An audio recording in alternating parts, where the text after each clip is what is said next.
Hi there, I am Jules Hoover, and this is the Working Actors Journey Rehearsal Room, where we have the time to deeply explore just one scene over a month's period time. We will be I will be stepping in as guest host this month, while Nathan enjoys the first few weeks of being a new dad. For now, I have the privilege of observing and learning from this month's immensely talented company. And in just a moment, you will get a chance to meet them. It has been a true pleasure to be a part of this process myself. And just this past spring, I was lucky enough to act alongside Paul in Cymbeline, where we got to mine the text of Imogen and Iachimo. And this month, we will be diving into two scenes from Shakespeare's The Merry Wives of Windsor, Act 3, Scene 3, and Act 4, Scene 2. For those of you who are new here, this is an opportunity for artists of different generations, backgrounds to collaborate and learn from one another, and to continue the lineage of honing this craft by doing. The rehearsal room continues the great theatrical history of apprenticeship, where newer and younger artists get to see up close how the pros work after 30 plus years. The questions to ask, how to explore, how to communicate, how to take direction. And it's never been a top-down structure. Great ideas and questions come from all directions, and everyone has been so welcoming of that dynamic. We can also explore different casting, being more conscious to gender, age, or race than productions sometimes choose to be. We also have the pleasure of bringing artists together from all over the place and sometimes reuniting people that haven't worked together for over 20 years. There is no expectation by the final performance for the work to also be final. This is just, as with everything, a continuation of the work in progress. We will continue posting the weekly sessions on YouTube for free for all to enjoy. So be sure to subscribe to our channel and click for notifications. If you can still support the project via Patreon and get early access to all the sessions, plus a podcast version starting at just $5 a month. Thank you to our patrons at the co-star level and higher for helping as we continue to support this project. Specifically, thank you to Joan, Michele, Christian, Jim, Magdalen, Ivar, Claudia, Clif, and Jeff. If you have any questions, thoughts, or feedback for anybody, please leave a comment below. And now to meet our artists, and everyone's just going to kind of go around and introduce themselves and give a little bit of a background on where they've been, what they've been up to, and their experience with the rehearsal room. So let's start with Paul. Thank you, Jules, and masterful job taking over. Paul Nicholas, this is my, I don't know, fifth time in the rehearsal room. As either an actor or a director, and it's a lot of fun, and we just get to nerd out and play. I live in Philadelphia, and it would be cool as we go around if everyone would say A, where they live, and B, what, if any, connection they have to this play. I was in a production of it this past summer at Pennsylvania Shakespeare Festival. A very good production, I thought. Played Mr. Page, and it was a lot of fun, and people loved it. And I will hand off to let's go in order of who was here first. Todd, Scofield. Well, I actually should have spoken first because I was here before Paul. My name's Todd Scofield. I know Paul from, we were in grad school together getting our MFAs in Washington, D.C., the Shakespeare Theater and George Washington University Academy for Classical Acting. I have lived in Washington, D.C. since we moved here for that program. So that's 2002. Been an equity actor for a few more years than that. Done quite a bit of Shakespeare. I hope to one day, before I retire, have done every play at least once. I'm 2/3 of the way there, maybe. Yeah, about 2/3 of the way there. I've done this play. In fact, this is the play. I did this. Let's see. I closed this play maybe just a month before the shutdown in March of 2020, and I played Sir Hugh Evans.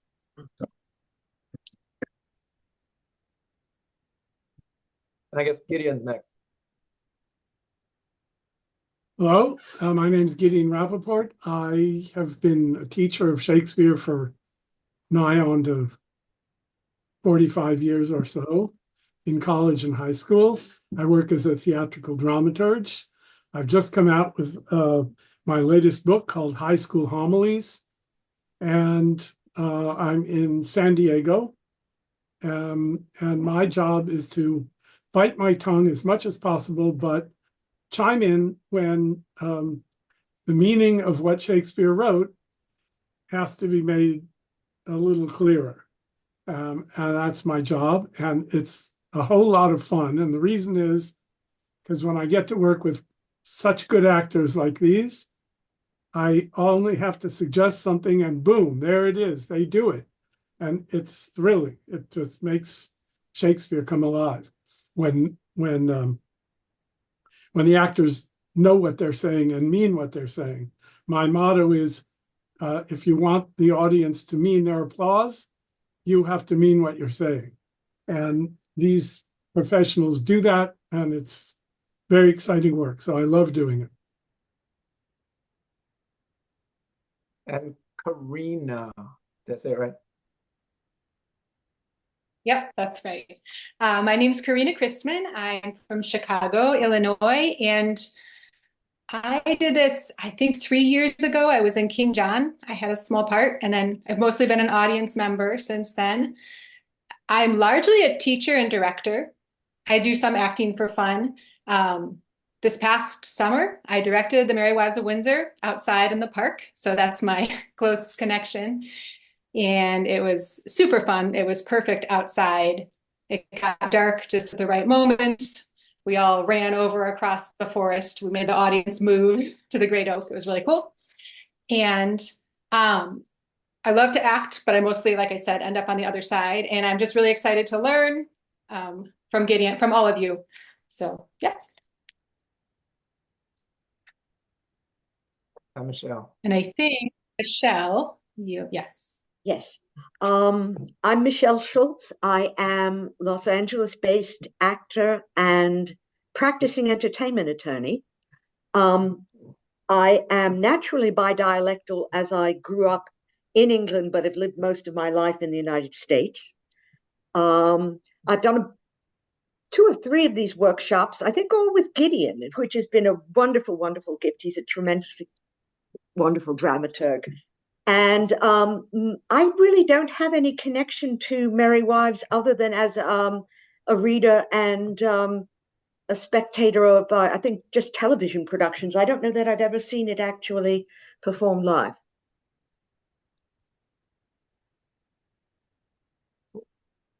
I forgot to say that I directed this once, 2015 in New York, this tiny little theater in New York. I forgot about that. Tiny little theater in New York. This feels like a big production. It But- can be. Yeah. It would be interesting to see in a tinier space. Yeah. Well, thank you, everybody. I will be listening in if you need anything. But I'm gonna hand the floor over officially to Paul, and I will bow out and then pop back in towards the end. So have fun. Thank you, Jules. Thank you. I want to start by saying that I'm very, very grateful that Gideon is here.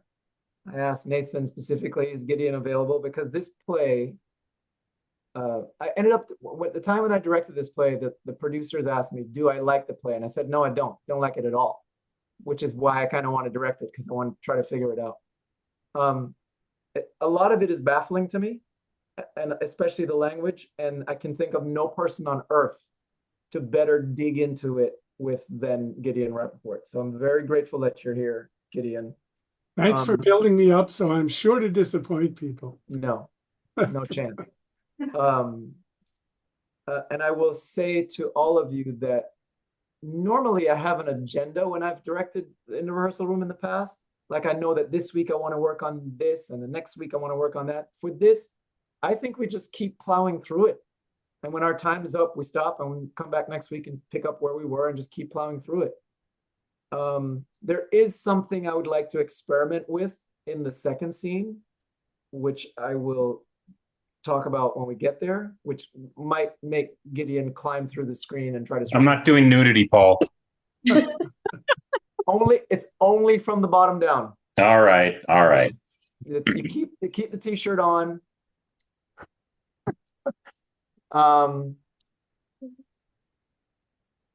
Yeah. Unless anybody can think of anything else, I think we just read it. What do y'all think? Maybe I should say a word or two about the play. Oh, yes, of course. And let me ask, I forgot to ask a question. Todd, do you want to read the forward stuff or should I?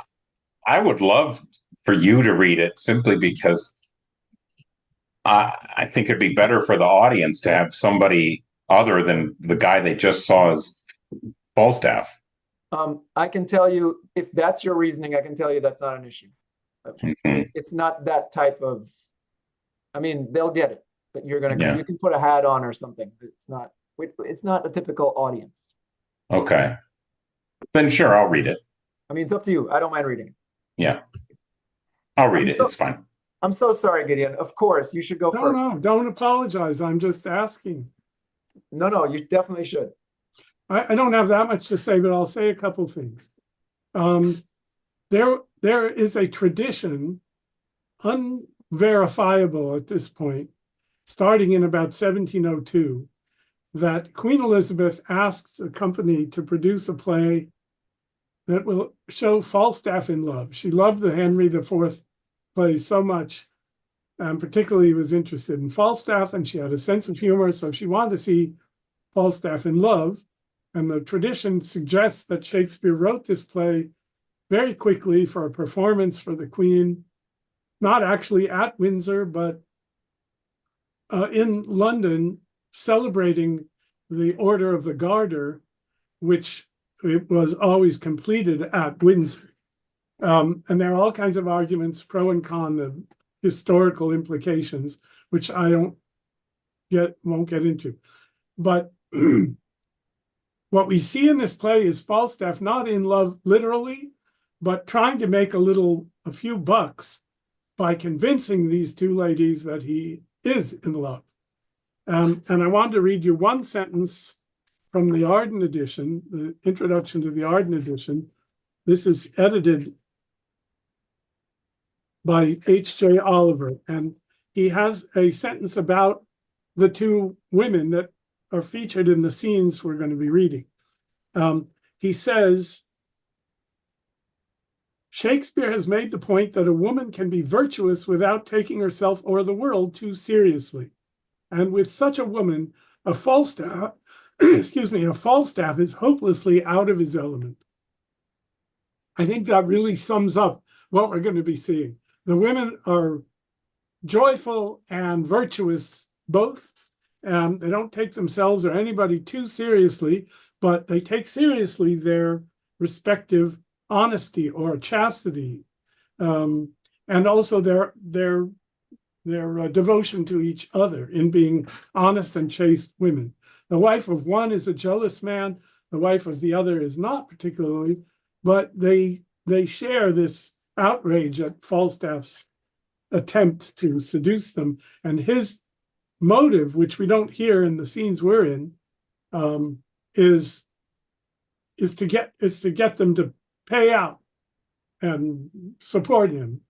So it's mercenary, his intention. He's not actually in love, too old for that. when the play takes place in relation to the other Henry IV plays and Henry V is not, it's not revealed. There's no particular time relation to the other plays. There's no particular any relation, but it's pretty much the same Falstaff. Lots of critics have felt that he's not quite so funny as the ones in Henry IV, but he's quite elegant. He's got the same habits of speech, and we can point those out as we go. In any case, the point of what we're doing with this play is the hilarity and the enjoyment of setting Falstaff up to think he can seduce these two virtuous women, and their fun in playing with him and their husbands in rejecting his advances. And that's probably enough to say for what we're going to do. Taking notes.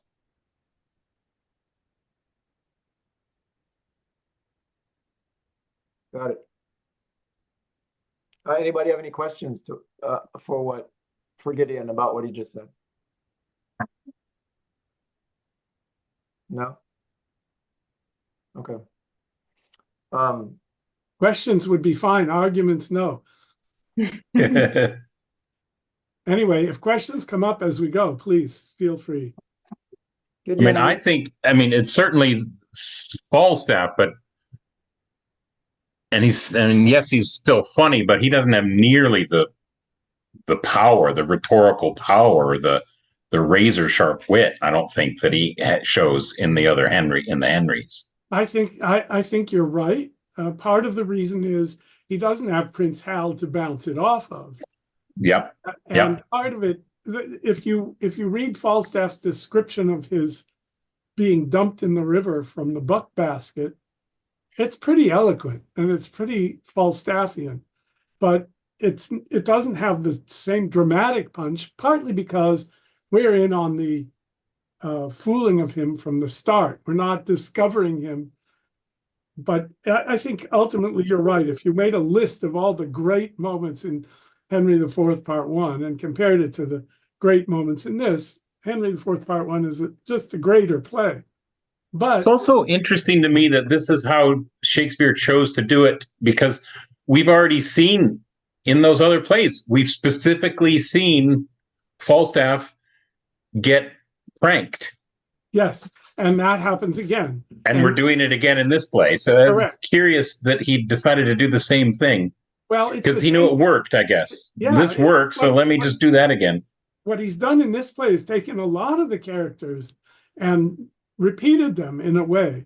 So Shallow is here, and several other comic characters he's added.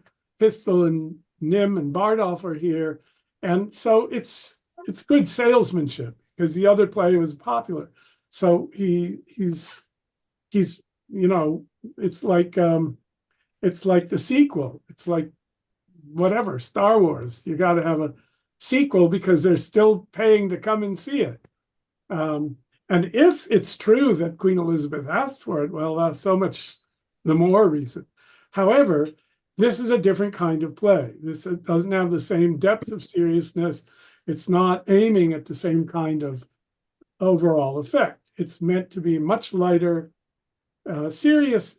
As all Shakespeare's comedies have a vein of seriousness, but overall it's meant to be much lighter, and it's much less concerned with England and government and much more concerned with local Englishmen in a country town. Yeah. Gotcha. Good stuff. Do you think, Gideon, that Falstaff is different in this play intentionally, that Shakespeare wrote him this way intentionally, or do you think there is some effect of him having less time to do it and him rushing through it? And I know that we can't know for sure. I'm asking you what your opinion is. My opinion is trust Shakespeare to know what he's doing, no matter what he's doing. If he knows he has a shorter time, he bites off as much as he can chew in that time. We're not even sure that he was given only those 2 weeks to do it. It's just a tradition. A good story. it's a story. So some people have felt because it's not as good a play, he must have rushed it. I don't feel that.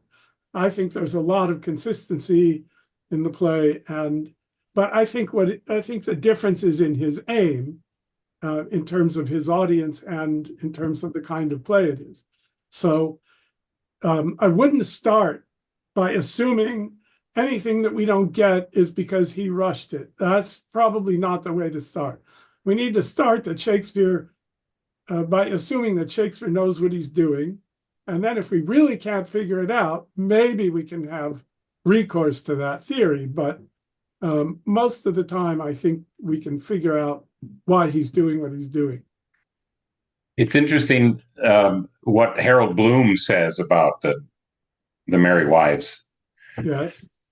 Falstaff, because I mean, if you've read Shakespeare and the Invention of the Human, right, an essay on each play, I don't think he goes one essay talking about any of the plays without mentioning Falstaff. It seems He absolutely worships. he worships Falstaff. Yeah. And then for this play, I can't remember his actual words. It's been a long time, but he calls basically this Falstaff an imposter.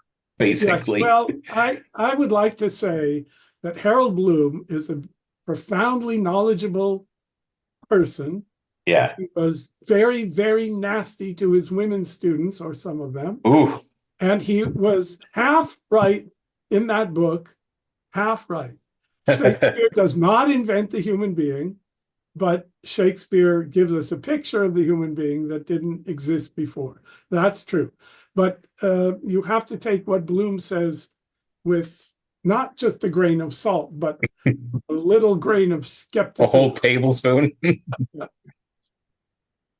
Well, salt implies wit and humor, but gotcha. I'm implying skepticism. Gotcha. Some of what he says is profoundly great and true and knowledgeable. Yeah. And some of it is hokum. And you just have to labor a little to distinguish. No, that's absolutely true. I mean, I actually got rid of his book because I couldn't stand. I wanted to read about all the other plays, and every single play he brings up how great Falstaff is. I'm like, let's talk about this other play. We don't have to bring up Falstaff every time if you're talking about Coriolanus. Or I think it's because Bloom looked like Falstaff.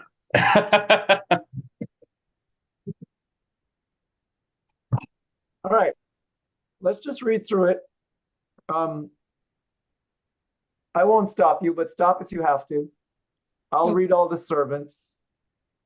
Todd will read Mr. Ford and see if you're comfortable with it. If you're not, that's okay.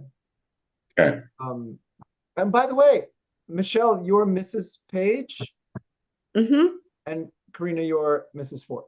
Yes. Okay. All right. You good? Yeah, let's barrel through. What, John? What, Robert? Quickly, quickly. Is the buck basket? Orange. What, Robert, I say? Come, come, come. Here, set it down. Give your men the charge. We must be brief. Mary, as I told you before, John and Robert, be ready here hard by in the brew house, and when I suddenly call you, come forth, and without any pause or staggering, take this basket on your shoulders. That done, trudge with it in all haste, and carry it among the Witsters in Datchet Mead, and there empty it in the muddy ditch close by the Thames side. You will do it. I had told them over and over they lack no direction. Be gone and come when you are called. Here comes little Robin. How now, my eyeth musket? What news with you? My master, Sir John, is come at your back door, Mrs. Ford, and requests your company. You little jack-o'-lent. Have you been true to us? Aye, I'll be sworn. My master knows not of your being here, and hath threatened to put me into everlasting liberty if I tell you of it, for he swears he'll turn me away. Thou art a good boy. This secrecy of thine shall be a tailor to thee, and shall make thee a new doublet and hose. I'll go hide me. Do so. Go tell them, master, I am alone. Mistress Page, remember you your cue. I warrant thee, if I do not act it, hiss me. Go to that. We'll use this unwholesome humidity, this gross watery pumpion. We'll teach him to know turtles from jays. Have I caught thee, my heavenly jewel? Why, now let me die, for I have lived long enough. This is the period of my ambition, oh, this blessed hour. Oh, sweet Sir John. Mistress Ford, I cannot cog, I cannot prate, Mistress Ford. Now shall I sin in my wish? I would thy husband were dead. I'll speak it before the best lord. I would make thee my lady. Your lady, Sir John. Alas, I should be a pitiful lady. Let the court of France show me such another. I see how thine eye would emulate the diamond. Thou hast the right arched beauty of the brow that becomes the ship tire, the tire valiant, or any tire of Venetian admittance. A plain kerchief, Sir John. My brow has become nothing else, nor that well neither. Art a tyrant to say so. Thou wouldst make an absolute courtier, and the firm fixture of thy foot would give an excellent motion to thy gait in a semicircled farthingale. I see what thou wert, if fortune thy foe were not, nature thy friend. Come, thou canst not hide it. Believe me, there's no such thing in me. What made me love thee? Let that persuade thee. There's something extraordinary in thee. Come, I cannot cog and say thou art this and that, like many of these lisping hawthorn buds that come like women in men's apparel and smell like bucklers bury in simple time. I cannot. But I love thee. There's something extraordinary in thee. Come, oh yeah. Sorry, I got lost. But I cannot. But I love thee, none but thee, and thou deservest it. Do not betray me, sir. I fear you love Mistress Page. I might as well say I love to walk by the counter gate, which is as hateful to me as the reek of a lime kiln.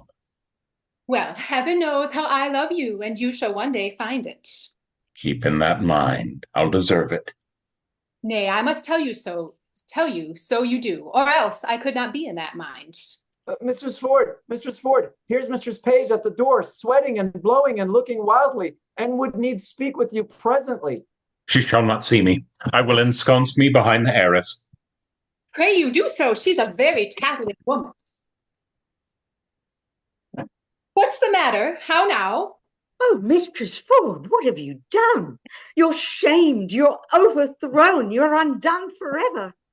What's the matter, good Mistress Page? Well a day, Mistress Ford, having an honest man to your husband to give him such cause of suspicion. What cause of suspicion? What cause of suspicion? Out upon you.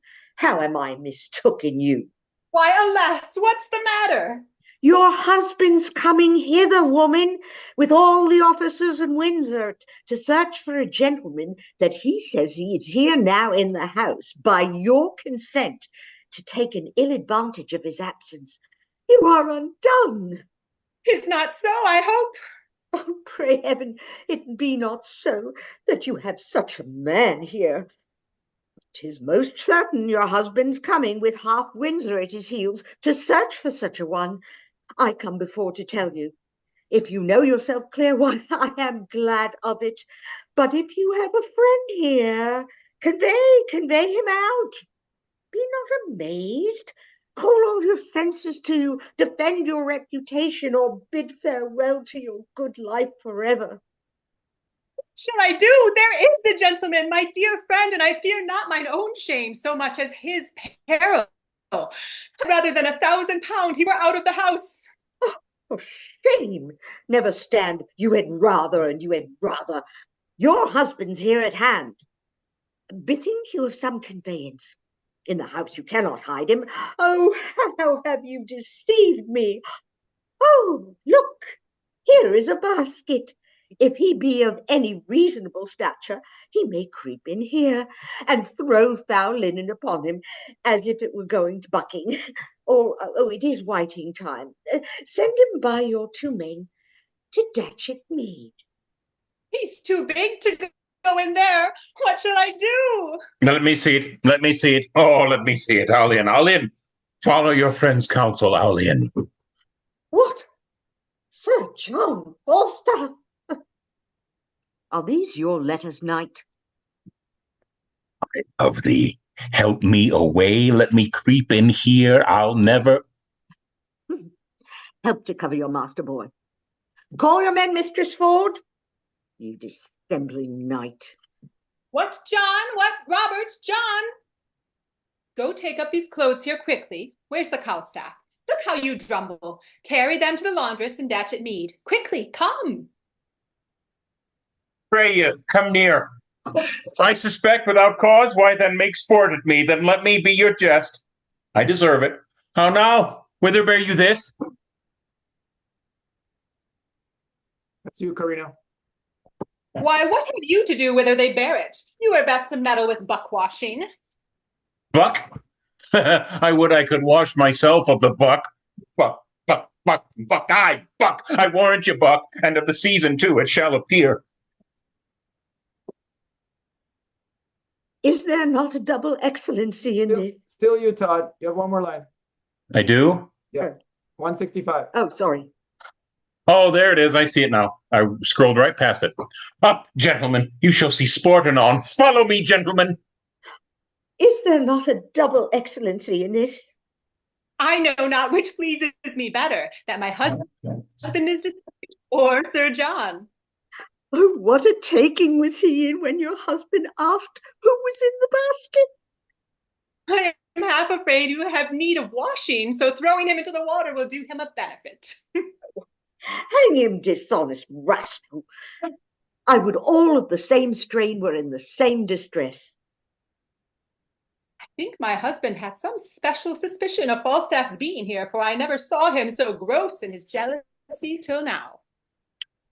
I will lay a plot to try that, and we will yet have more tricks with Falstaff. His dissolute disease will scarce obey this medicine. Shall we send that foolish carrion mistress quickly to him and excuse his throwing into the water and give another hope to betray him to another punishment? We will do it. Let him be sent for tomorrow 8 o'clock to have amends.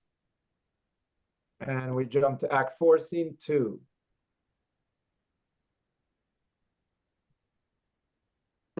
Okay. Plug in mine. Okay. Mistress Ford, your sorrow hath eaten up my sufferance. I see you are obsequious in your love, and I profess requital to a hair's breadth, not only Mistress Ford, in the simple office of love, but in all the accoutrement, compliment, and ceremony of it. But are you sure of your husband now? He's a birding, sweet Sir John. What ho, Gossip Ford, what ho? Step into the chamber, Sir John. How now, sweetheart? Who's at home besides yourself? Why, none but mine own people. Indeed. No, certainly. Speak louder. Truly, I am so glad you have nobody here. Why?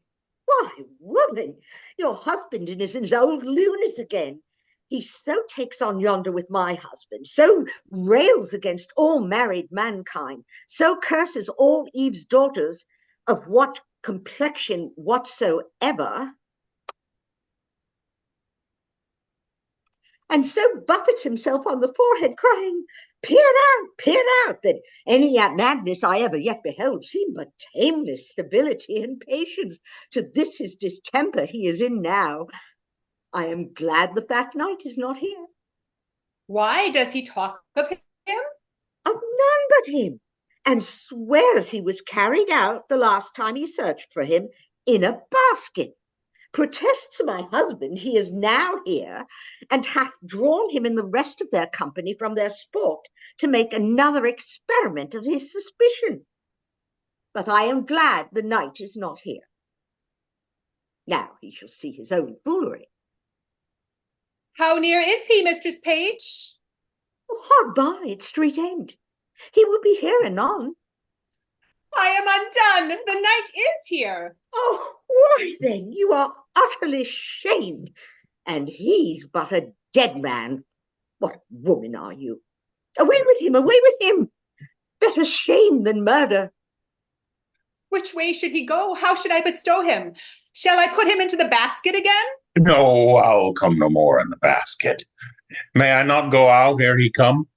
Oh, alas, 3 of Master Ford's brothers watch the door with pistols, and none shall issue out. Otherwise you might slip away ere he came. What shall I do? I'll creep up into the chimney. There they always used to discharge their birding pieces. Creep into the kiln hole. Where is it? He will seek there on my word, neither press, coffer, chest, trunk, well, vault, but he hath an abstract for the remembrance of such places, and goes to them by his note. There is no hiding you in the house. I'll go out then. If you go out in your own sentence, you die, Sir John. Unless you go out disguised. How might we disguise him? Oh, alas the day. I know not. There is no woman's gown big enough for him. Otherwise he might put on a hat, a muffler, and a kerchief, and so escape. But hearts devise something, any extremity rather than a mischief. My maid's aunt, the fat woman of Brentford, has a gown above. On my word, it will serve him. She's as big as he is.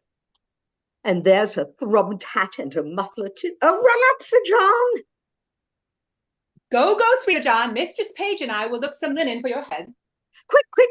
We'll come dress you straight. Put on the gown a while.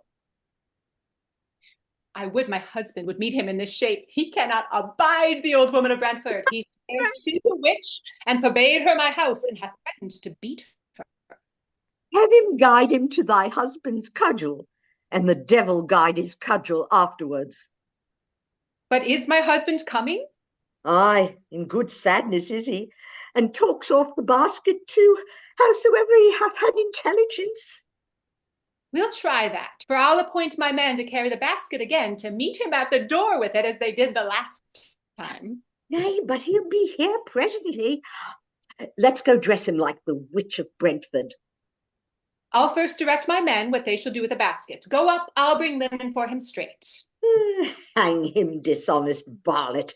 We cannot misuse him enough. We'll leave a proof by that which we will do.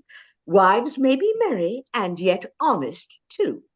We do not act that often jest and laugh. 'Tis old but true. Still swine eats all the draught. Go, sirs, take the basket again on your shoulders. Your master is hard at door. If he bid you set it down, obey him. Quickly, dispatch. Pray heaven it be not full of night again. Set down the basket, villain. Come hither, Mistress Ford. Mistress Ford, the honest woman, the modest wife, the virtuous creature that hath the jealous fool to her husband. I suspect without cause, mistress, do I? Heaven be my witness, you do, if you suspect me in any dishonesty. Well said, brazen face. Hold it out. Come forth, sirrah. Come forth, sirrah. Are you not ashamed? Let the clothes alone. I shall find you anon. Empty the basket, I say. Why, man, why? As I am a man, there was one conveyed out of my house yesterday in this basket. Why may not he be there again why may he not be there again? In my house, I am sure he is. My intelligence is true. My jealousy is reasonable. Pluck me out all the linen. If you find a man there, he shall die a flea's death. Well, he's not here I seek for.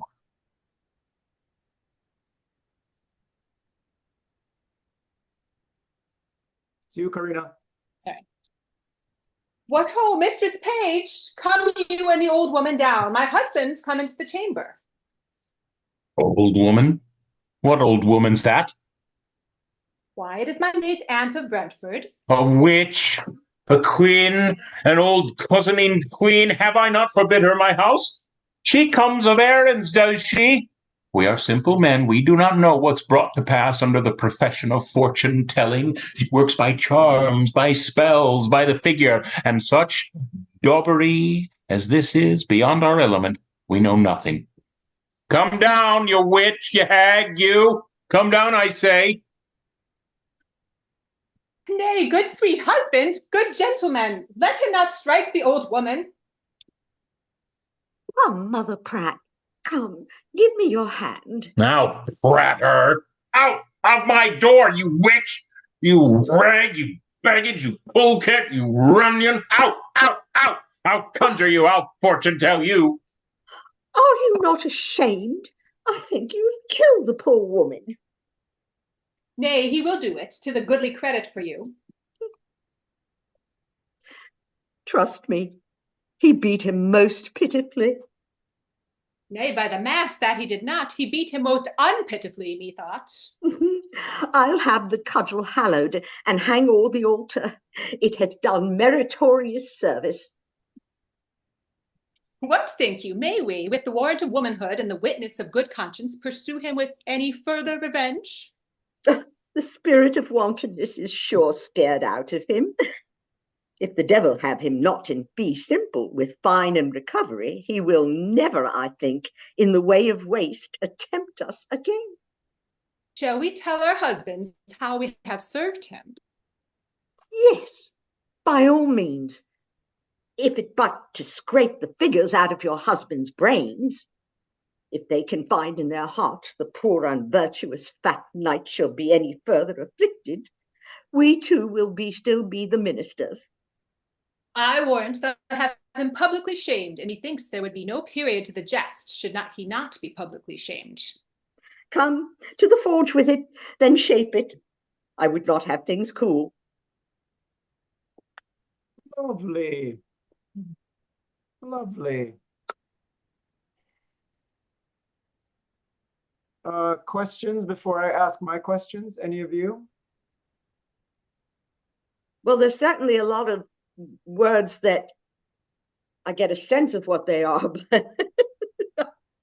the edition that I have doesn't have the notes in it to give me some of the things. So. Yeah, and the edition that I have, Oxford, doesn't even attempt a lot of them. Yeah. But anyway, that's why we have Dr. Rappaport with us. Yes. I will try my best. Any other thoughts, questions? I think playing forward is fine. I think that's going to work. Okay. And if you Yeah, like, you you can changed put a your hat on voice. or something. If you want. Yeah, I'll just put a hat on or something. Yeah. You changed your voice. That was enough. That was good. Okay. I'd like to say that reading was really very good.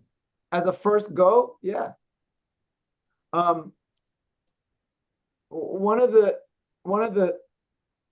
successful productions of this that I've seen, one of the great tools that they've been able to use is to not to cover, but to have the characters be clowns and to have it be kind of farcical and to have it be very physical and a lot of stuff going on stage. We don't have that. So, Good. so it's going to be pure. We're going to be working with the words. I want to ask, my first question is, do you all think we need stage directions? Do I need to read stage directions? Like they take the basket out. When you enter and exit, I will ask you to, not while we're like just playing around, I will ask you to turn your cameras on and off when you enter and exit. That will help. But do we need stage directions otherwise? And I'm leaning towards yes, but what do you all think? I think it could help. I just couldn't tell you which ones exactly. Yeah, I think so too, because otherwise you don't know who's in the room, who's not in the room. Yeah. And you know, yeah. When he's got that was another one. Thank you, Michele. Another one would be Ford enters with Caius and yes, Parson Hugh. So we know they're in the room. So when he says up, gentlemen, and when she says, gentlemen, please don't let him strike the woman, we know who she's talking to. Right, right. And also another one would be Mrs. Page enters with Falstaff in disguise. Yeah. That would help. Mhm. Important. So I think the answer is yes. This question I'll ask as we go. There are several what seems to be interruptions, and I'm Mhm. always curious about how to handle them. And in the past, what I've done and what I've seen other people do is just to rearrange the words so that the interruptions make sense. But I'd love to try it without doing that. What do you mean by interruptions that don't make sense? We will when we get to it. When we get to it. Okay. There's one like right before she pushes them in the basket and says, we'll get to it. When we get to it, I'll point them out. And my final question is, what do you think of my cuts? If we don't have Ford, then we're just going to jump to the women discussing post them leaving. And that's why I try to squeeze Ford in there so we could get some idea of what it was that they witnessed when he came in. Yeah. And what that whole storm was. And then after he leaves, we'd love to see them. I would love to see them go, oh, that was so great. We got him. Yeah. I actually like it because I think that they're playing a double joke. They're sending up both Falstaff and Ford, who's way too jealous for his own good. And so I think unless you have that and you see his reaction and how they're playing it, you don't get the full cleverness of the fact that they're gulling two people at the same time. It also sets up the second gulling more strongly than without it. Yeah. And the first one is Ford showing up is a surprise to the wives, and it would be nice to see them talk about, oh my gosh, this is what did she say? What a double score this is, or whatever. Double excellence, something like that. Double excellency. Yeah.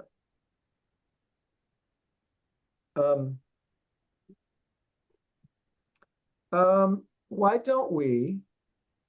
Unless Gideon has stuff to say. I had a very few couple of notes. Okay. Just to say before we go to the next version of it. And I'll tell you what we're going to do next is just plod through step by step by step. Oh, okay. Well, I'll just wait. That's fine. Where are we? So let me ask the wives. At the top of this first scene, is the plan already in place? I think so. The plan is we're going to what is the plan?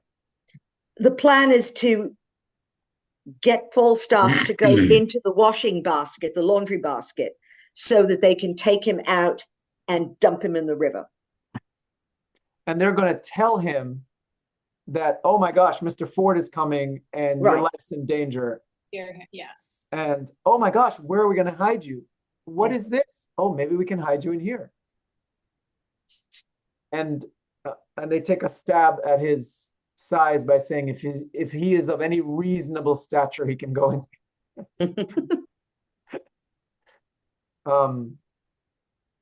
And let me ask Gideon, remind me please, what does the word buck mean here in the context of laundry? Yeah, it was just a term that they used for carrying the laundry to the river and washing it. And there's another word they use, whiting. Which is bleaching. Bleaching, yeah. So a buck basket is well known to be a dirty laundry basket. And both are convenient because bucks have horns. Correct. So there's a pun on the cuckold idea. And whiting or bleaching suggests purity. Yeah. And he says, look at what clothes you send to bleaching. Right. Which we don't have in our version, but or do we? I don't remember. Could it also be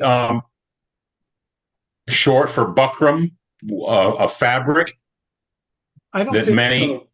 I don't think it comes from buckram. Um, Bucking was the process of washing and lye, but also as early as the 14th century had a wider meaning of washing or soaking clothes. Buck, perhaps originally the tub in which the clothes soaked in the lye, was later used of clothes waiting to be so treated or washed. So the clothes themselves are called buck. Washing clothes in rivers is still, of course, common, particularly in the East. So it's just was a term got passed from the idea of washing in lye to the idea of washing to the basket filled with the washing to the washing itself. And it has all those layers. It was not, it's just accidental that it applies to a male deer. But for Shakespeare's purposes, he's bringing them together. Does the place Datchet Mead, did that have any meaning to the audience in Yes. Shakespeare's time? Yes, and insofar as they knew anything about Windsor, it was a kind of flat approach, meadow-like approach. Mead is meadow to the river, and they would spread out the clothes there or spread them to dry there sometimes. So it was definitely identified with the town of Windsor, not the castle, but the town of Windsor's washing.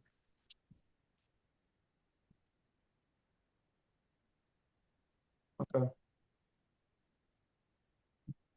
Okay, so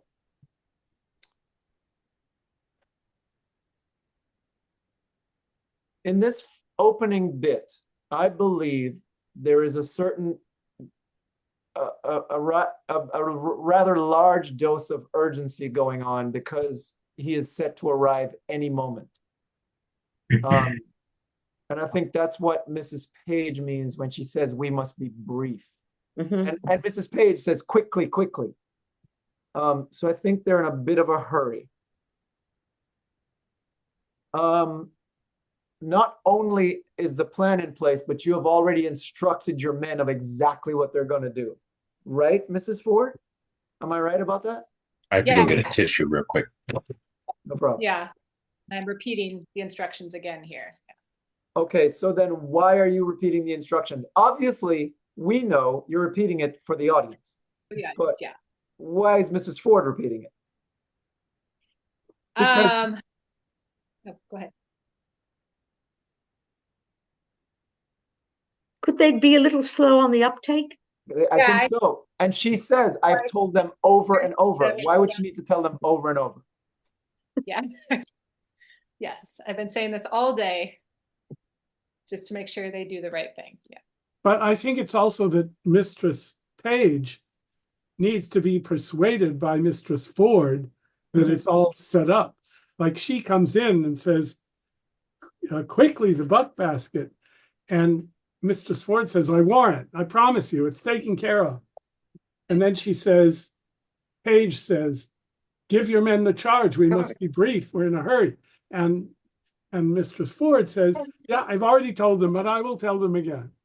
Yes. So they're convincing each other that it's all, they're checking each other to make sure that it's all set up. And I don't think that negates what we just said. I think Mrs. Page is worried because she knows John and Robert are a little slow. When, for example, when Mrs. Page says, you will do it, who is she talking to? I think to John and Robert. That's what I think. So I think there's an opportunity for some humor there. Unfortunately, we don't have a John and a Robert to stand on stage and stare blankly into your face. But imagine that they are there. Because she is saying, I've told them before, but I'm going to tell you again, do this, and then this, and then this, and then this. And then Mrs. Page goes, did you get that? Yes. Which I think is very funny. I also think it's funny if she goes, yes, they got it. I told them. They don't need it to be told again. And they're still standing there. And she has to say to them, go, go. I think all of that's funny. Yeah, it's like a surprise party with kids where you keep Yes. whatever you have to do. but you got to keep repeating it, and all the parents are concerned that the kids don't know what's supposed to happen. They keep, yeah, it's that Yes. energy, And then the person arrives and the kid goes running out. It's just, and it doesn't happen right. It doesn't anyways, work. Yeah.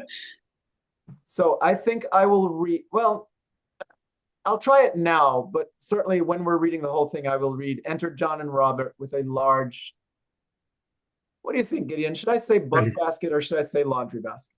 I think you should say buck basket because that's the word that keeps reappearing. And once they start hearing it, they'll get it. Our audience, I mean. See, this is why I was thinking of saying laundry basket, so they would know what buck meant. Well, I mean, it wouldn't hurt. I'm not saying it would do any damage, but they do repeat the word several times. Okay. And they all, and also the context is such that it's clear that they're taking dirty laundry to be washed. Are you saying that, Michele, meaning I don't need to say laundry basket? I can say buck basket? Correct. I think that you can go with buck basket, and I think everybody will understand what's happening. Okay. And if they discover it during the course of the speaking, so much the better. Yeah, I think it's clear that it's closed. Yeah. I think we don't get that it's laundry until later. Why are they going to dump this? What do whitsters mean? For example, they don't know what whitsters are. Right. That was my next question. Yeah. So maybe for the first time, why don't you just say something like a large buck or laundry basket? Okay. That gives the audience both, and then you don't have to repeat it. Enter John and Robert with a large buck or laundry basket. No, laundry or buck basket. That's better. Laundry or buck basket. Yeah. Are whitsters laundry people? Laundry women? Yeah, they're the people who bleach the clothes at the river. Mm-hmm. Yeah, because There are different functions at the river. There's beating the clothes in the water, and there's bleaching them with bleach. Mm-hmm. And there are these separate processes. Mm-hmm. Wasn't the older version of that word whitesters? Yes. Whiteners? Correct. And it became whitsters. As is typical in English for people to shorten the vowels. In English. Yes. All right, let's okay, with all these questions answered, let's dig. Okay. What, John? What, Robert? Quickly! Is the buck basket already? What, Robert, I say? Enter John. So I'm so sorry. Here was the first one, Gideon. Here's the first interruption. Mrs. Page says, is the buck basket? And it seems like she gets interrupted. Yes, she does. So she knows her friend. These two women know each other pretty well. So Mistress Page is asking, is the buck basket ready? Nearby? Something like that. And Mistress Ford says, I know what you're asking. Yes, I promise you it's ready. So that's an interruption. That's exactly what that dash means. And then she turns to another auditor and says, what, Robert? I say, that's the meaning of the next dash. I just want to point out a technical issue. Yeah. Corinna, your microphone has at least as I'm hearing it, has a slight delay. Yeah, for me too. And the result is that if Mistress Page is still voicing, so the nature of Zoom is you can't hear two voices at once. Right.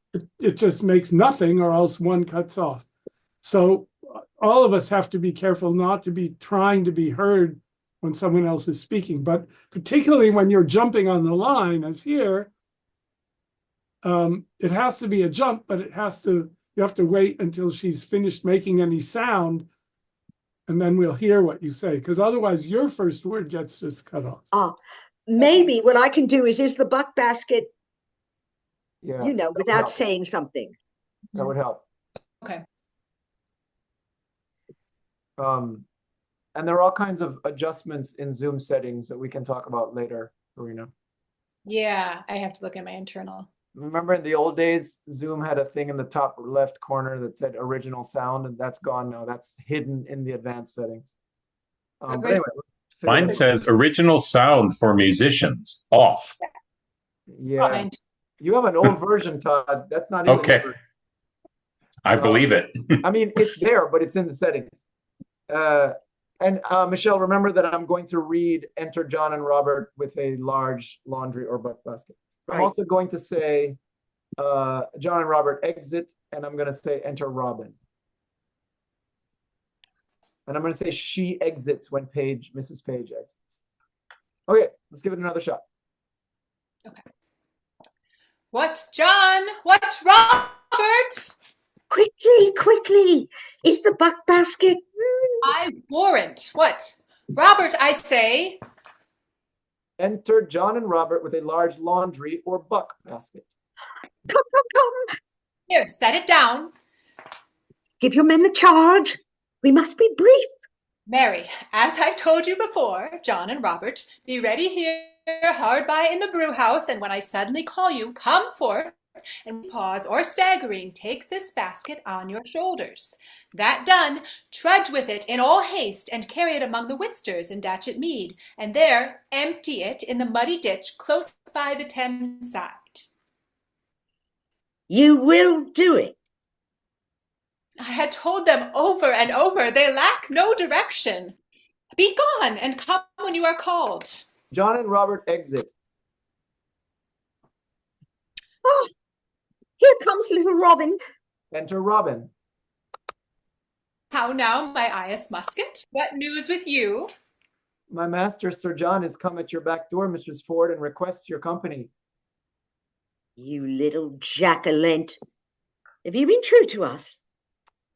I'll be sworn. My master knows not of your being here, and hath threatened to put me into everlasting liberty if I tell you of it. For he swears he'll turn me away. Thou'rt a good boy. This secrecy of thine shall be a tailor to thee, and shall make thee a new doublet and hose. I'll go hide me. Do so. Go tell thy master I am alone. Robin Mistress- exits. Mistress Page, remember you your cue. I warrant thee. If I do not act it, hiss me. She Go. exits. Go to then. We'll use this unwholesome humidity, this gross watery pumpkin. We'll teach him to know turtles from jays. Okay, hold, Sir John, hold.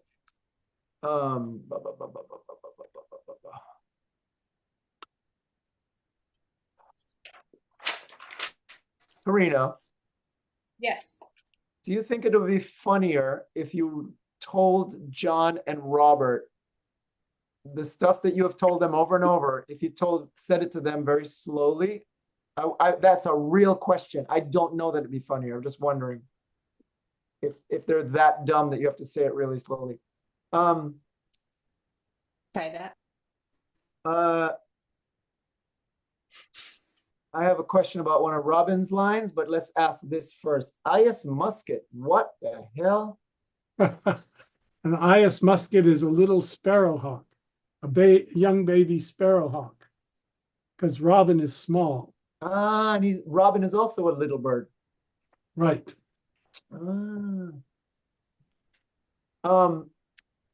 Mistress Ford, when you say to him, what news with you, what do you really mean?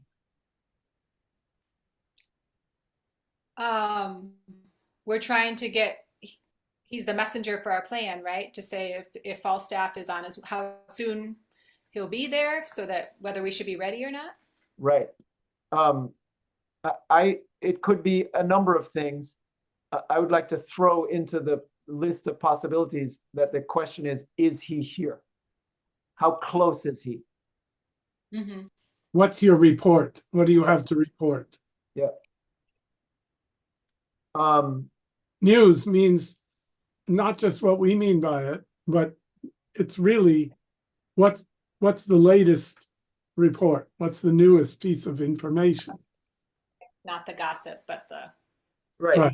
But she's specifically looking for details on his whereabouts. Like, Correct. She's not asking him how he's feeling. She's asking him what he has to report about Ford. yeah, about Falstaff. I mean, sorry, about Falstaff. Yeah. I meant, yeah. Is he here? Is he coming? Well, you kind of know he's coming. Have you been true to us? Mistress Page, I don't know how you're gonna, well, you can figure this out. Why does she all of a sudden suspect him? That's up to you. So help Well- me here. So Well, I think that he's just a kid, you Yeah. know, and not necessarily really reliable. And I think at first she wants to put the fear of God into him, like, if you're not true to us, you're gonna regret it. And then Yeah, when he says, and then when he convinces her that, oh no, he stood up to being threats of being, you know, fired by Falstaff. Then she rewards him. Oh, that it's going to be a tailor to me. You'll get a new pair of doublet and hose. meaning Your you're faithful going to to us, make you'll him, be rewarded. right? Meaning you're going to make him a new doublet and hose, or you're going to get one of your people to make him one. But my Or question, give him the money to. yeah, okay, or give him money too, right? My question is, what in what he says makes you suspect him? And I will be transparent. When I directed it, I had him stick his hand out and ask for money. And it's so she wondered, wait, did you just say that so you could get paid and then you're going to leave? Because I don't see anything in the lines to make Mrs. Page all of a sudden be suspicious of him. I want to just say that true means faithful in fulfilling what Mhm. we asked you to do. Meaning not tell Falstaff about our plan. Yes, and carry the message we told you to carry. I don't think it has any, I mean, the word has echoes to what they are. They're true in the sense of faithful to their husbands as a quality. But I don't think they're talking about his quality as a person. They want to know, has he done what they asked him to and not given away the game? Right. It's the being faithful, being true to us, not betraying the wives. And I think that says something about Mistress Page's character, and that's why I didn't feel like I needed a gesture or something. It's just I see this little jackanapes, and I'm immediately suspicious of any little kid like that. You know, they're just not reliable. You know, you can they're malleable. You can push them this way and that way.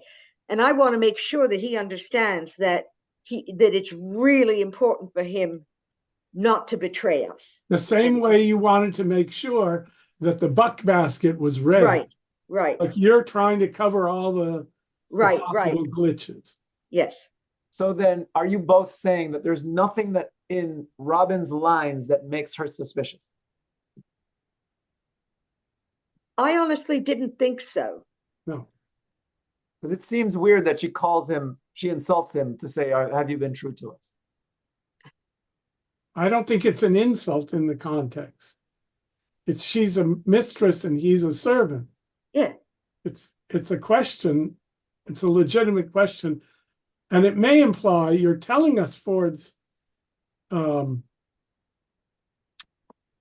Sir John is at your back door and requests your company. Sir John is here. And she's saying, really? Are you sure? Did you tell him what we needed you to tell him? So it's more it's more her character of wanting to be, I would say, it's more her character of wanting to be sure than seeing anything in what he said that made her suspicious. Okay. And he responds with a leap, like it's a leap to, he could have said, yes, that's what you told me to do, and that's what I did. But he says he's going to swear to it, Yeah. which is a big leap. And I think I haven't given you away. My master knows not of your being here. Yes, I've done what you asked, and I haven't given you away. Right. I mean, and I think that my line about Mistress Page's line about have you been true to us? That's I'm throwing my weight around, bullying him a little bit to try and find out whether in fact he might have betrayed us, because for all I know, I mean, I'm a clever woman too, and I'm not necessarily going to be true to anybody who asks me something, but especially when you're dealing with a child, he might have let something slip.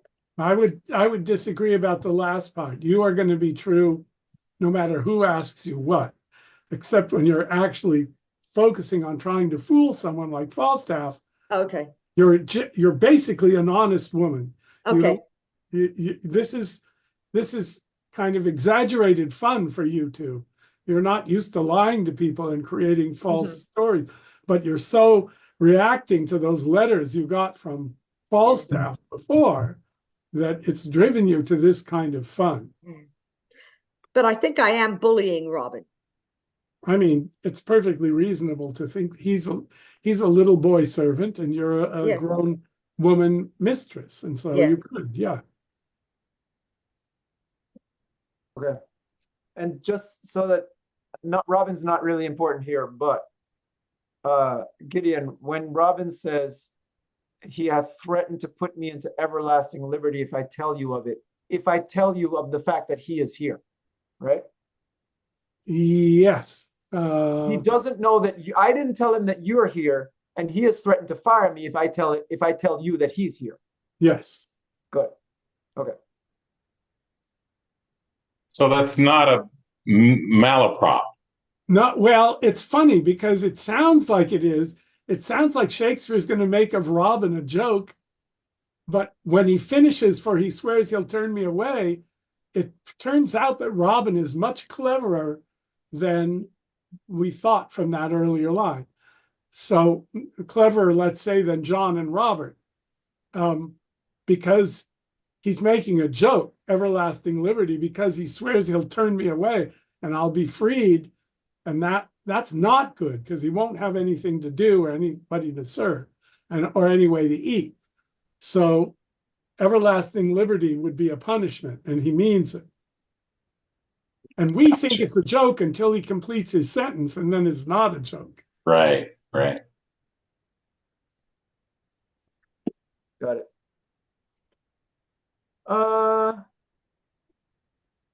It's not like elbow in Measure for Measure. You'll be condemned to everlasting redemption for this. I think that's or like Slender in this play. Right. Right. We shall live in we shall be contempt. Yeah, exactly. How about we go from how now my IS musket? How's that? And then we go into Sir John. How y'all feel about that? Great. Sure. How now, my IS musket? What news with you? And remember that you're asking him. It's almost like, okay, is the plan on? Yes. Okay. Okay, one more time. How now, my IS musket? What news with you? My master, Sir John, is come in at your back door, Mrs. Ford, and request your company. Little Jacqueline, have you been true to us? Aye, I'll be sworn. My master knows not of your being here, and hath threatened to put me into everlasting liberty if I tell you of it, for he swears he'll turn me away. Thou art a good boy. This secrecy of thine shall be a tailor to thee, and shall make thee a new doublet and hose. I'll go hide me. Do so. Go tell thy master I am alone. Mistress Page, remember you your cue. I warrant thee. If I do not act it, hiss me. Go to then. We'll use this unwholesome humidity, this gross watery Pompion. We'll teach him to know turtles from jays. Have I caught thee, my heavenly jewel? Why, now let me die, for I have lived long enough. This is the period of my ambition, oh, this blessed hour. Oh, sweet Sir John. Mistress Ford, I cannot cog, I cannot prate, Mistress Ford. Now shall I sin in my wish. I would thy husband were dead. I'll speak it before the best lord. I would make thee my lady. I, your lady, Sir John. Alas, I should be a pitiful lady. Let the court of France show me such another. I see how thine eye would emulate the diamond. Thou hast the right arched beauty of the brow that becomes the ship tire, the tire valiant, or any tire of Venetian admittance. Okay, hold. Let's talk about these tires, Sir John. Yes. So it's a headdress according to the lexicon. Yes. Which is why she says, no, I'm just a plain handkerchief. Yeah. Right. It's a big boat-like headdress that was worn at court, particularly in foreign courts. So, and when he calls it a ship tire, is he talking about like the decoration at the prow of a ship? Yeah, it's a headdress in the form of a ship or in the form of the sails, and such headdresses. Oh. Tire valiant, no other use of this word has been recorded. It probably means fanciful or extreme headdress, taking valiant as an intensive adjective. A particularly gross kind of headdress. Tire comes from attire, right? Attire. Right, attire, yeah. So think of it that, don't think of a car, automobile tire. Yep. Think of headdresses. I had a couple things I wanted to mention about speech, if I could. Please. Corinne, line 21. Yes. Can you give us a liquid U on the word news? News. News. Instead of what news, what news? You hear the difference? Yeah. News. Okay, news. and then the other thing for you was at line 41, you hit the pronoun, and I have a hobby horse about not hitting pronouns unless there's a reason to, and there is often a reason to, but here there's not. I'd like you to go to the point, which is turtles from jays. A turtle dove is a faithful lover, and a jay is the opposite. Fickle. Okay. Yeah. As a former speech teacher of Paul's and mine, you need a dispensation for those pronouns. That's right. You haven't been given a dispensation, leave them alone. Yeah. Shakespeare will give you that dispensation from time to time. That's right. But not there. Okay. Okay, that's it. One more thing, Corinne. Yeah. This was from before, but I'll say it now. I'll, I long I instead of all. I'll. I apostrophe LL, just give us the long I. And the reason is, I would normally say the back row of the audience, but now we're listening once removed on Zoom. So whoever's listening needs to have that vowel long. Okay. Okay. Okay. Go ahead. Gideon, in my version, they have changed the word pumpion to pumpkin. Yeah, it's the same meaning, so you can choose whichever you want.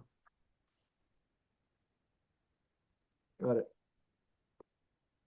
Where do you want to go from, Sir John? Where do you want to go from? Well, we weren't that far in. We just go for my entrance. Okay.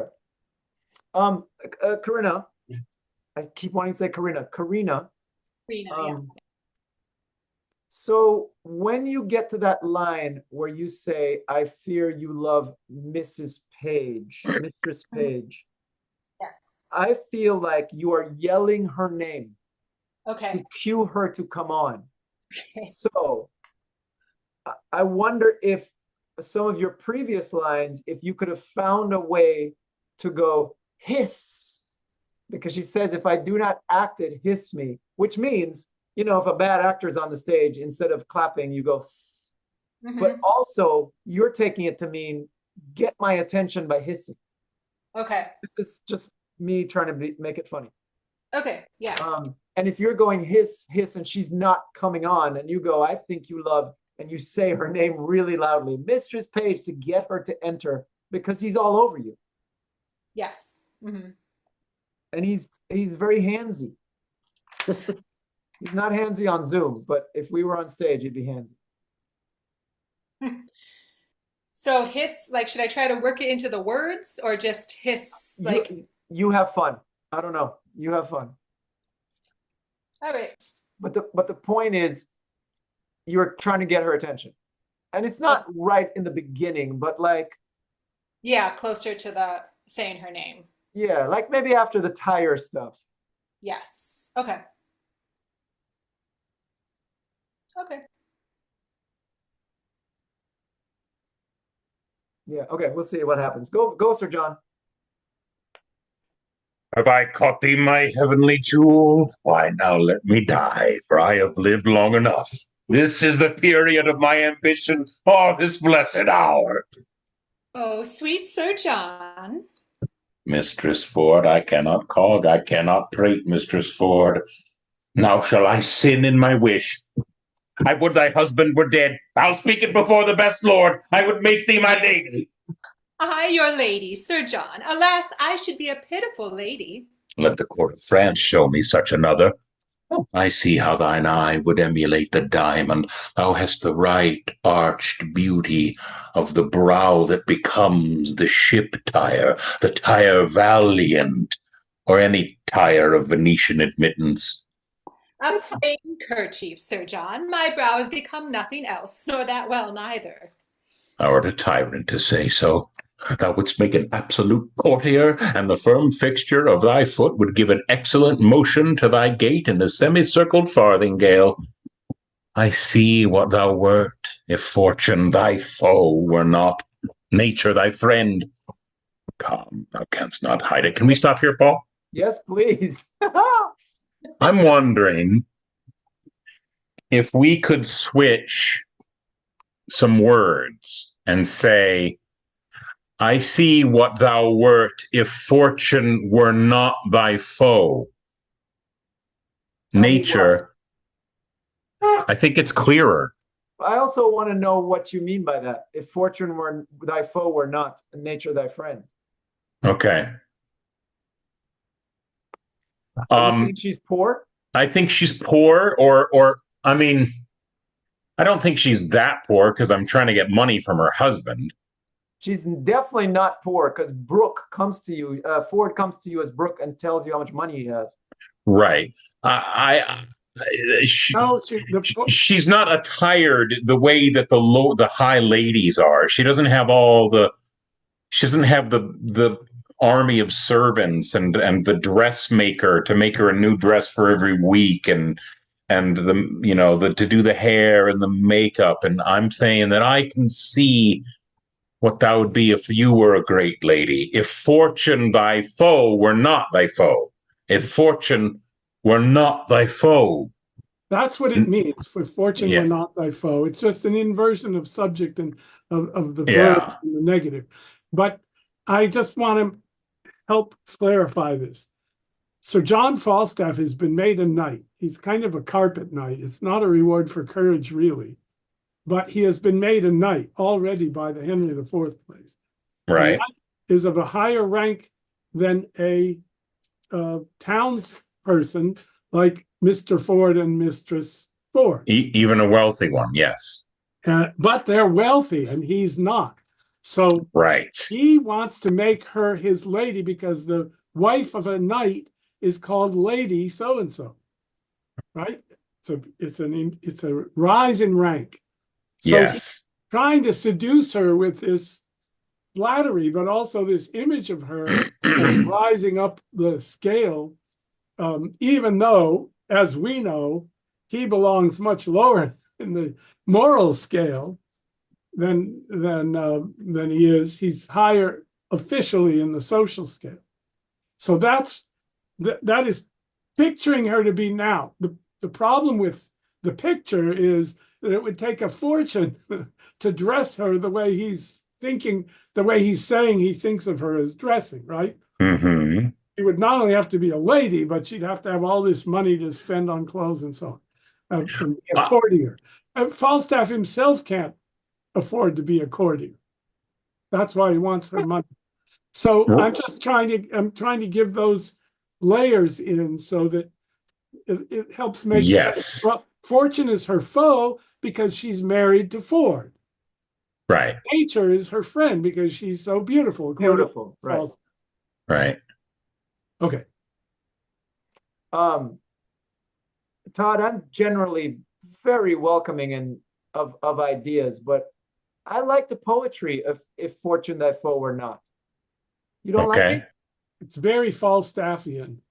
And very Falstaffian. Because he thinks he's a poet and he's not. And also, if you look at the consonants, you've got 3 F's in that line. If fortune thy foe were not, nature thy friend. So fortune, foe, balanced by nature, and then friend. And foe and friend are opposites.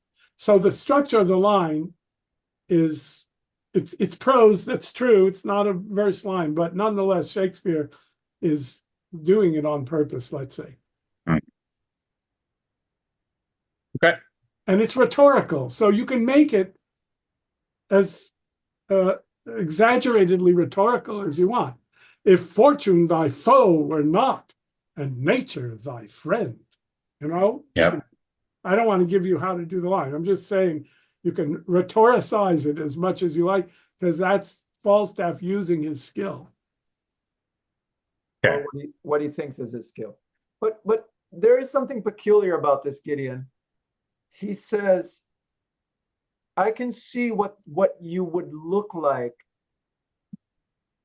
if you were not in this social status, as you say. But then he tacks on that nature is thy friend. And it sounds as if he's saying, if you were not in this social status and not as pretty as you are, which is weird. I think he means nature being thy friend. If fortune thy foe were not, nature being thy friend, because you're so beautiful. We could dress you up in a farthingale. Right. See, I'm thinking, I think he's saying, I can see what that would be like if you were in this higher social status, and if nature was more your friend. But how is nature not her friend? She's not nearly as beautiful as he's saying. I see. I don't think he'd say that. Saying? I don't think he'd say that if he were trying to seduce her. But he's covering it in all this great language. He's saying, I can see your potential. Okay. I can see what you'd be if you were rich. Beautiful. I have to disagree, Todd. Yeah. I think she's clearly trying to denigrate herself. She says, "Oh, I'm just a plain kerchief, you know. Yes. I'm not. I don't have a beautiful brow, and and I don't even look that good in a plain kerchief." And he's trying to say, I think, when he says that would make an absolute courtier, he's saying, no, you would fit in that place beautifully because you are so noble, inherently noble and beautiful. And it's just shit out of luck that fortune was not your friend and you got stuck with a Burgess like Ford. Also, Todd, what would you make of the line, I see how thine eye would emulate the diamond? Are you saying her eye is beautiful or her eye wants to be beautiful? Could be beautiful. I'm saying if she had diamonds on her neck, it would make her more beautiful. She would be beautiful. She would become the diamonds. Basically, I think he's saying when you're that wealthy, you're just beautiful. You are. I don't know. I think he means her eyes are like diamonds, and it would be proven if she were diamonds to compare them to. But I want to complicate everybody's life because I just see in the Arden there's a different kind of punctuation, and I want to give you this choice. The Arden says, "I see what thou wert if fortune, parenthesis, thy foe, were dash, not nature, dash, thy friend. Yes, that makes sense.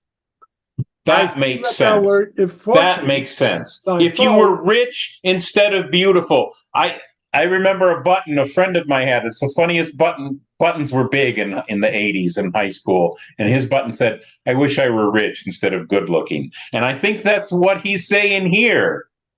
I can see what you'd be if you were rich and not just beautiful. What's that punctuation again, Gideon?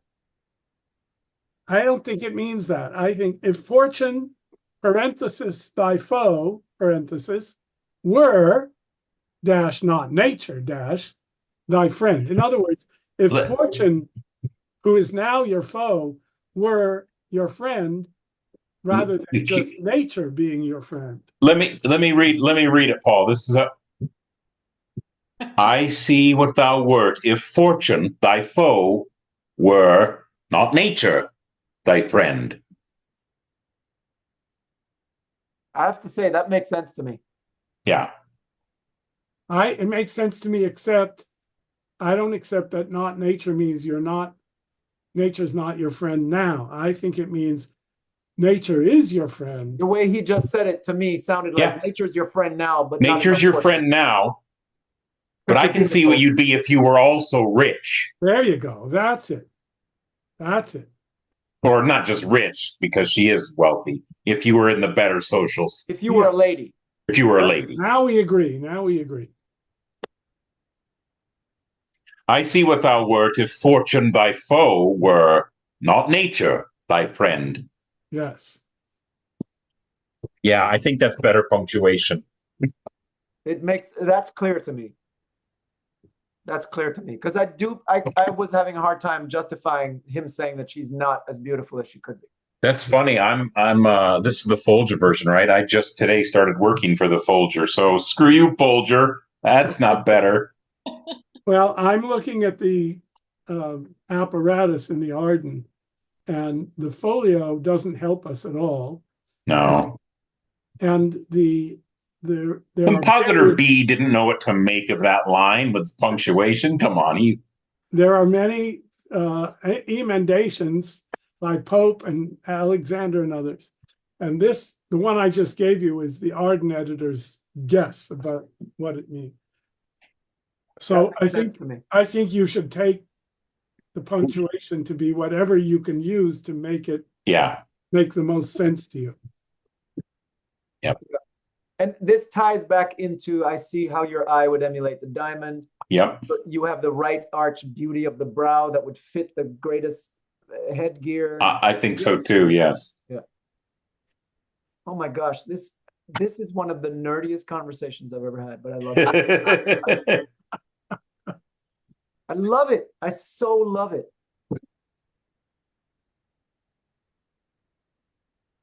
You think we can get to Enter Robin before 10? Let's try to get to Enter Robin before 10. Okay. So Todd, with that all in mind, do you want to start again? Have I caught thee, my heavenly jewel? Sure. Which by the way, I'm reading, and Gideon probably has more on this. That line, have I caught thee, my heavenly jewel, is an adapted quotation from a poem, I think. The second song in Sydney's Astrophil and Stella. Astrophil and Stella. Astrophil and Stella. Oh, yeah. Astrophil and Stella. Yeah. There's a sonnet sequence of Sir Philip Sidney. Shakespeare knew it when he wrote his sonnets. Gotcha. He is not in the original. And that line was, have I caught my heavenly jewel? Was Sidney's line. Yeah. Okay. So Falstaff is lifting the line. He's quoting a sonnet. Yeah. It's like if he comes upon his lady he's wooing and he said, "Shall I compare thee to a summer's day?" Right. Yeah, okay. Have I caught thee, my heavenly jewel? Why now let me die, for I have lived long enough. This is the period of my ambition. Oh, this blessed hour. Oh, sweet Sir John. Mistress Ford, I cannot cog, I cannot prate, Mistress Ford. Now shall I sin in my wish? I would thy husband were dead. I'll speak it before the best lord. I would make thee my lady. I, your lady, Sir John. Alas, I should be a pitiful lady. Let the court of France show me such another. I see how thine eye would emulate the diamond. Thou hast the right arched beauty of the brow that becomes the ship tire, the tire valiant, or any tire of Venetian admittance. A plain kerchief, Sir John. My brows become nothing else, nor that well neither. Thou art a tyrant to say so. Thou wouldst make an absolute courtier, and the firm fixture of thy foot would give an excellent motion to thy gait in a semicircled farthingale. I see what thou wert if fortune thy foe were, not nature thy friend. Come, thou canst not hide it. Believe me, there's no such thing in me. What made me love thee? Let that persuade thee. There's something extraordinary in thee. Come, I cannot cog and say thou art this and that, like a many of these lisping hawthorn buds that come like women in men's apparel and smell like bucklers bury in simple time. I cannot. But I love thee, none but thee, and thou deservest it. Smell like bucklers bury. Yes. And lisping hawthorn buds. I know what come like women in men's clothing means. You're talking about these Effeminate courtiers. dandies. Dandies, yes. Yes. Bucklersbury is a street in London, in the city of London, where herbs were sold. So Oh. felt like that block of a street in London where they sold fresh herbs. Okay. Yep. It smells good. And we have hawthorn buds. Or maybe it's actually a bit overpowering It's possible. because he's using it pejoratively. Well, because he's making fun of the kind of wooers, Yes. the classic overdone wooers of the stage, that like Osric, that behave like Osric. Yes. The Oxford version says that hawthorn buds are young perfumed fops. Yeah. The hawthorn Perfumed blossom, a sign of spring. Sign of spring and fine weather, yes.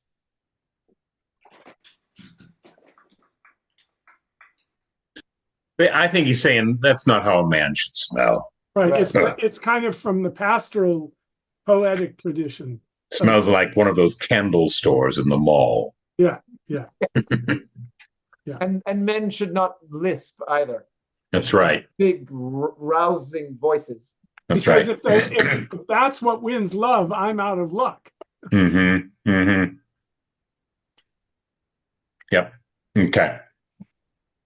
What is funny about this to me, it's one of those jokes that you get in the car on the way home or at intermission, is that he says that he can't do exactly what he's doing. He says, I cannot cog and say thou art this and that, like these fancy dandies. That's Oh, yeah. exactly what he's doing. Yeah. Yep. All right. You decide, Todd, if he's aware that that is what he's doing, or if he's not aware that that is what he's doing. Okay. I What knew made ye me as love? well as Go he. ahead. Sorry. What? I knew ye as well as he that made ye. Oh, yeah. If you pointed out to him, oh yeah, I knew what I was doing.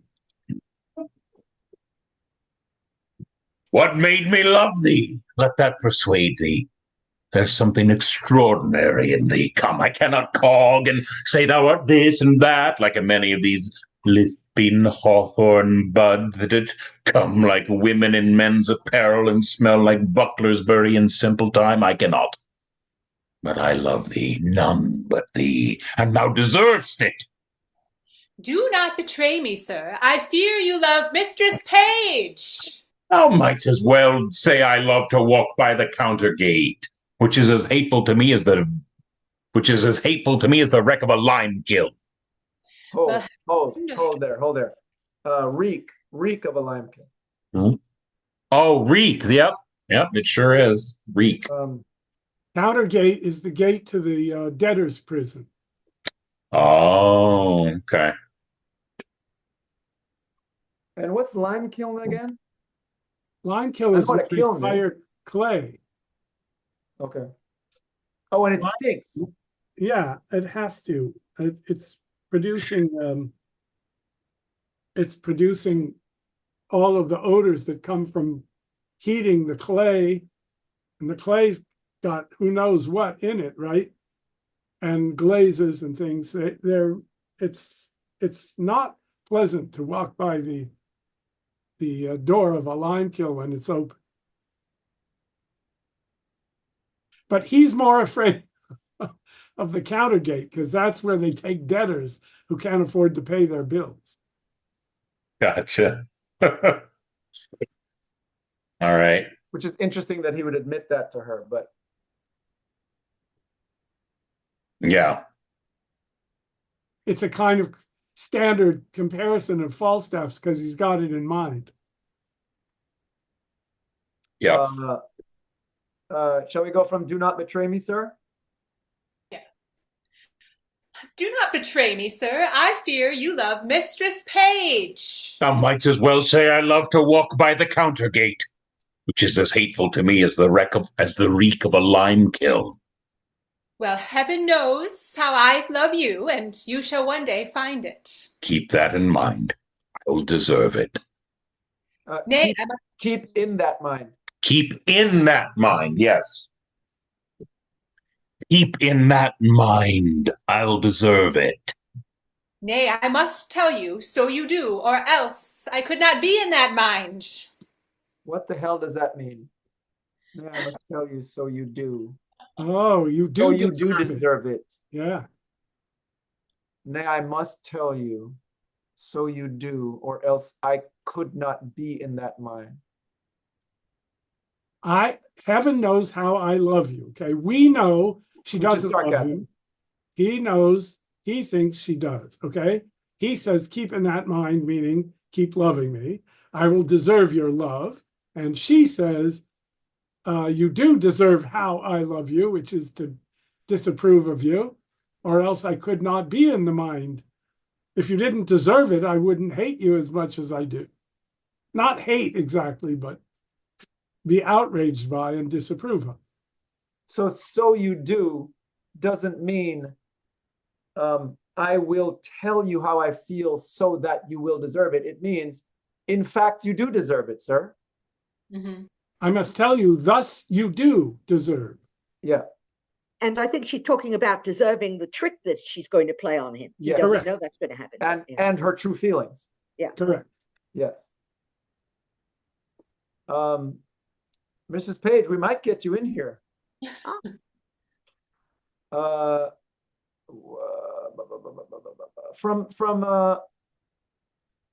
from well, heaven knows how I love you.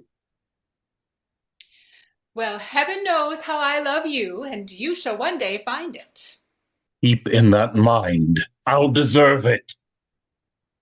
Nay, I must tell you, so you do, or else I could not be in that mind. Mrs.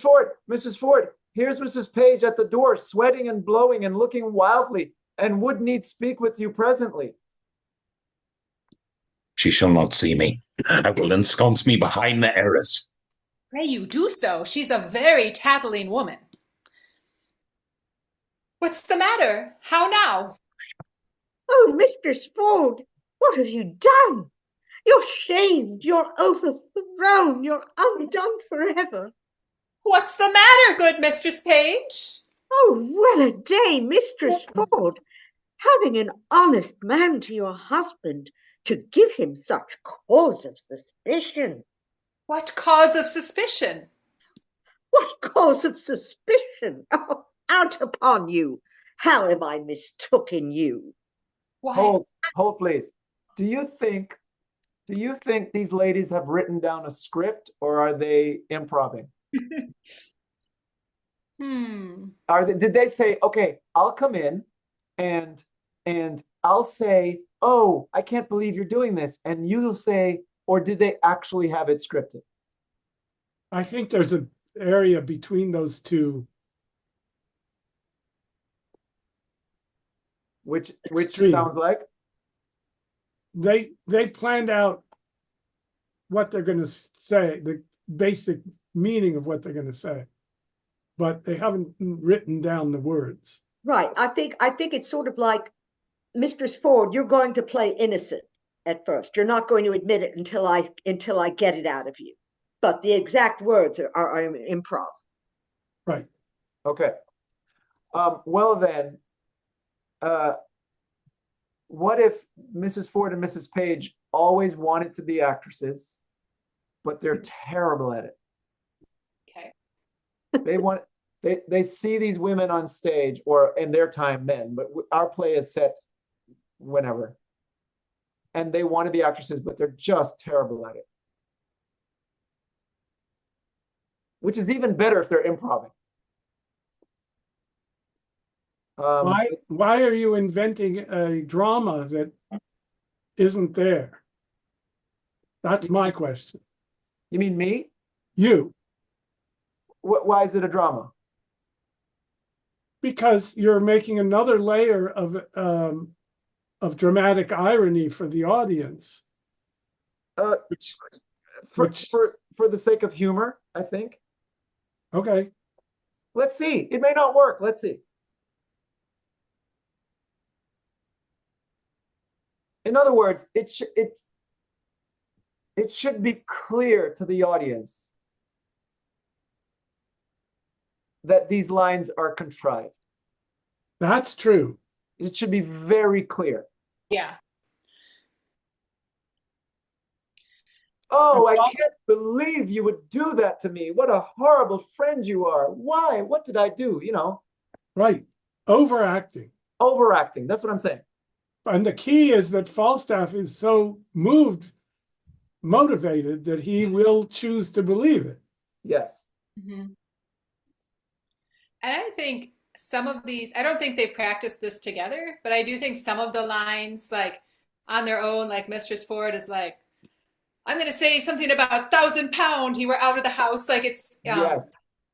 just in her mind. Like I know some things I'm going to say. Yes. So some of these lines are a little rehearsed. And I think Mrs. Page may have done the same thing, and maybe you're impressed with each other, or maybe you catch each other off guard. I don't know. Yeah. Mrs. Page, from your entrance again. So I'm sorry, Mrs. Page's entrance, and Mrs. Ford says, "What's the matter? How now?" Mm-hmm. What's the matter? How now? Oh, Mistress Ford, what have you done? You're shamed, you're overthrown, you're undone forever. What's the matter, good Mistress Page? Oh, well a day, Mistress Ford, having an honest man to your husband, to give him such cause of suspicion. What cause of suspicion? What cause of suspicion? Out upon you! How am I mistaken you? Why, alas, what's the matter? Your husband's coming hither, woman, with all the officers in Windsor to search for a gentleman that he says is here now in the house by your consent to take an ill advantage of his absence. You are undone. 'Tis not so, I hope. Oh, pray heaven it be not so, that you have such a man here. But 'tis most certain your husband's coming with half Windsor at his heels to search for such a one. I come before to tell you. If you know yourself clear, why, I am glad of it. But if you have a friend here, convey him out. Be not amazed. Call all of your senses to you, defend your reputation, or bid farewell to your good life forever. What shall I do? There is a gentleman, my dear friend, and I fear not mine own shame so much as his peril. I had rather than £1,000 he were out of the house. For shame! Never stand you had rather and you had rather. Your husband's here at hand. Bethink you of some conveyance. Oh, in the house you cannot hide him. Oh, how you have deceived me! Look, here is a basket. If he be of any reasonable stature, he may creep in here and throw foul linen upon him as if he were going to bucking. Or it is whiting time. Send him by your 2 men to Datchet me. He's too big to go in there. What shall I do? No, let me see it. Let me see it. Oh, let me see it. Okay, hold. We have 5 minutes left. Oh my gosh. I wanna, before we hand it over to Jules, I'd love to give Gideon the last word on any notes. I have a specific question, but go ahead. I'm gonna find my question. I just have a couple. At line 53, Todd, Yeah. let the court of France give us more on France. It's as if the court of France is the pinnacle of Style and fancy yes, style, yeah. fancy. Gotcha. Yeah. And then stand not amazed, Mistress Page, I think you say this. Mm-hmm. Amazed means usually more than what we mean by just amazement. It means it means befuddled and stymied, as if you were in a maze. You don't know, you're not doing anything, you're just kind of struck dumb, right? Deer in the headlights. Yes. And then that leads you to this call your senses to you. Yes, yeah. It's all pretending, but Yes. it creates that feeling of her being stock still astonished. And then she says later, stand whatever it is, stand not. Yes, that was my question. We don't have, I think for that, what I was thinking of is we don't have time for you saying, oh, I wish I'd done that. I wish I'd done that. Correct. Don't have time stand. for that. Your husband's here. Get him hidden. Get him out. Moving. Get moving. Don't stand on that. Don't stop. Don't be still there. Don't get stuck on you had rather. That's irrelevant. Get moving. See, that was going to be my question, Gideon. Yes. I'm used to seeing it as never stand on this phrase or that phrase. But is that exactly what he means there? I think so. Yeah. Let me see if there's a note here about because that. Mrs. Ford just said the phrase, I had rather this than that. That's right. But it's just weird that the word on is not there. Never stand on. The note says perhaps rely on or waste time over. In other words, the preposition isn't there, but it's implied. Like it could say never stand. Stand also means stop as opposed to move. So never stand there. Never stand you had rather. Don't stop at you had rather, you had rather. It's just he left out the pronoun, but it's understood. Not the pronoun, the preposition. Preposition. Yeah. Michele, as we go through later on, if you would be more comfortable putting the preposition, the word on back in there, I would have no problem with that. Never stand on, but that's up to you. Okay. You could say either way, I can do it. Never stand at, which means stop still at. Either way. So you have 3 options. Leave it as is, use on, or use at. Okay. That's it for me. Well, those 2 hours, I know we always say this, but it's really true. Those 2 hours flew by. Flew. I was listening the whole time. Like it flew. The work is amazing. And I feel like Gideon, every time I'm in session with you, I leave and question all the words around me. Well, it's not a bad thing to do. No, absolutely not. In the No, opinion it's of just an curiosity. English teacher. Yeah, and one of the things about teaching this to actors or to students or anybody is that it causes you to pay attention to the language in a way that most times most people don't now, because we're so bombarded with so much language and so much of it is shallow and doesn't have layers of meaning and doesn't have innuendos and so on. It's just texting, And so studying Shakespeare trains you not just in Shakespeare, but in thinking about what words mean. And their value and Yes. their The, sacredness. And their One of the- relative value, Mhm. using this word instead of that one. Right. One of the mottos of the school that Todd and I went to was, if you can act the classics, you can act anything. Yes. And that was one of the linchpins, that if you can, studying the classics makes you prepared to study anything. That's absolutely true. And my experience with actors is when they've been classically trained, they are much better at everything, including modern drama, than when they're not. And when they're not, you have to go back and train them in the classics, or they don't know what you're talking about. It's like, it doesn't compute.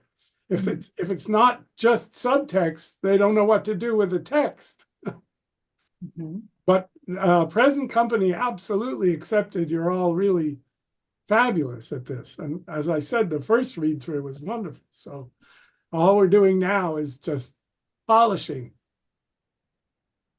And that sense of curiosity, I think, too. And I love you were talking about getting nerdy with it. Like, let's nerd out, right? Let's get really nerdy with it. And that's what this time is for, this specific time. Because so often you're in rehearsal process and you don't get that time to mine the text. And that's what the rehearsal room is for.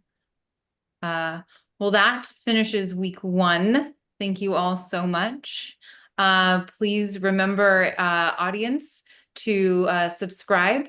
And if you have any questions, please feel free to leave a comment below and join us next week on Tuesday, September 10th.